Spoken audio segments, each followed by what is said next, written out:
It takes one kind of courage to go into a war zone with your fellows and risk your life to root out terrorists. You have been trained for this. You have the knowledge, the equipment, and your brother Marines have your back. This is your job. It's what you do.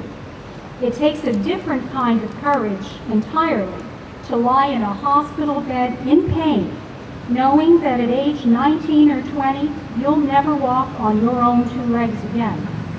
Some have sustained pelvic injuries so severe that they will never father children.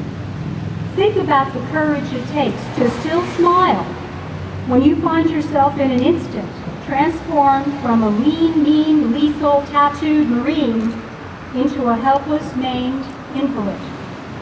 Who can blame those who give in to despair? And some do, but not many.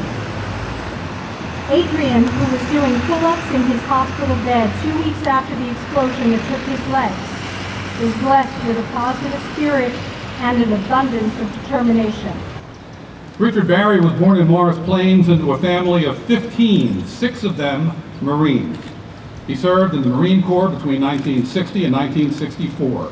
In 2001, he joined Rolling Thunder, New Jersey Chapter 3, a nonprofit organization that promotes POW MIA awareness programs and supports veterans from all wars. Keith Byard of Chatham enlisted in the Marines in 1981 with the intention of becoming one of the world's finest fighting men. After infantry training, he was assigned to the 1st Marine Division.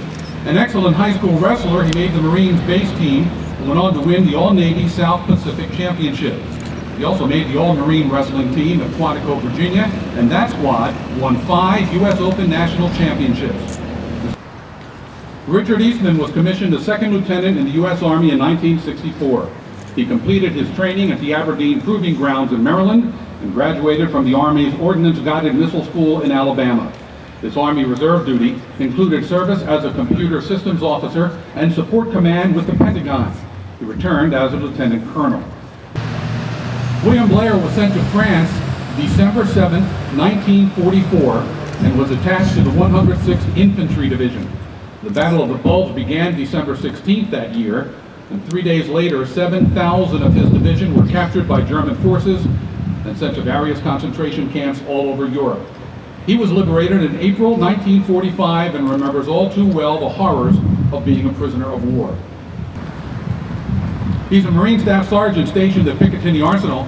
He's also an inspector who makes sure that reserve units throughout New Jersey and the rest of the nation are in compliance with military orders. This position is assigned only to Marines who have excelled in various duty stations. He also coordinates the Toys for Tots campaign, which raised more than $140,000 in donations to help needy children during the Christmas holiday.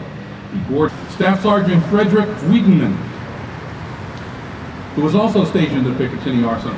He's an administrative chief who interprets military orders to ensure that all Marine Reserve units are in compliance with same. It's a very specialized area and given only to those Marines who have demonstrated skill in legal matters.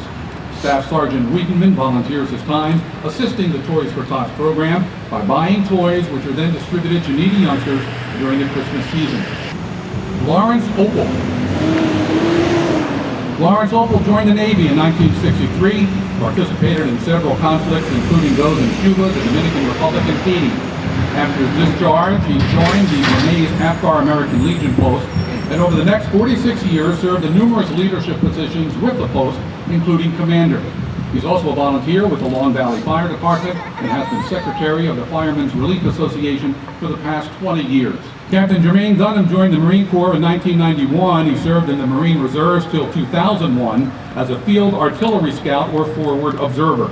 He was commissioned in the Army in 2002 and was sent to Iraq as a platoon leader.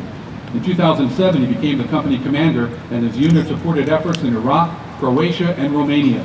He was involved in an accident in June 2009 that almost resulted in the loss of his right hand.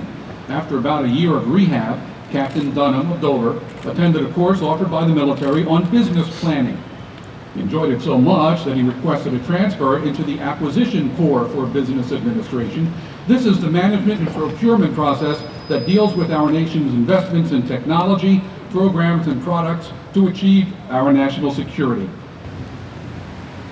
After earning a BS degree from Cumberland College in Kentucky, Major Vincent Morris completed infantry officer training and ranger school at Fort Benning. He was assigned to the 2nd Battalion, 325th Airborne Infantry Regiment in the 2nd Battalion, 82 Airborne Division at Fort Bragg. He was deployed to Afghanistan, where he served in support of Operation Enduring Freedom. James Smith grew up in Dover, joined the Army in 1977, and was assigned to the Naval Explosive Ordnance School in Indian Head, Maryland.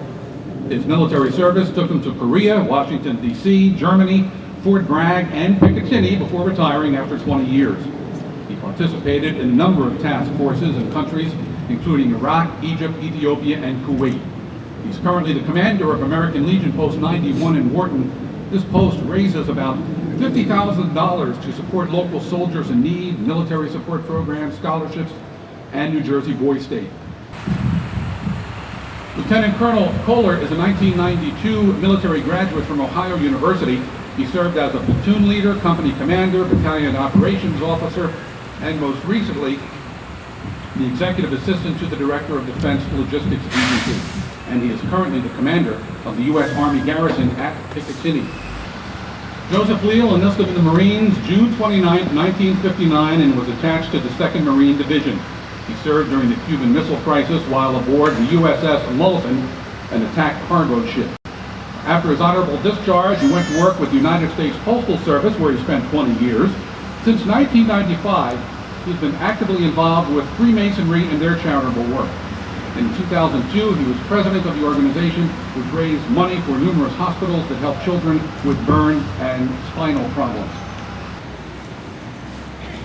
Kevin Hilton of Florham Park joined the National Guard in 2003. He was deployed once to Iraq, once to Kuwait, and he is subject to recall. While in Kuwait, he volunteered with the Catholic Church as a music minister. Between deployments and while back here in the United States, he volunteered to assist the National Guard in patrolling the U.S. border between Mexico and the state of New Mexico. His other volunteer work while in the service was recognized by his being awarded the military's Outstanding Volunteer Service Medal.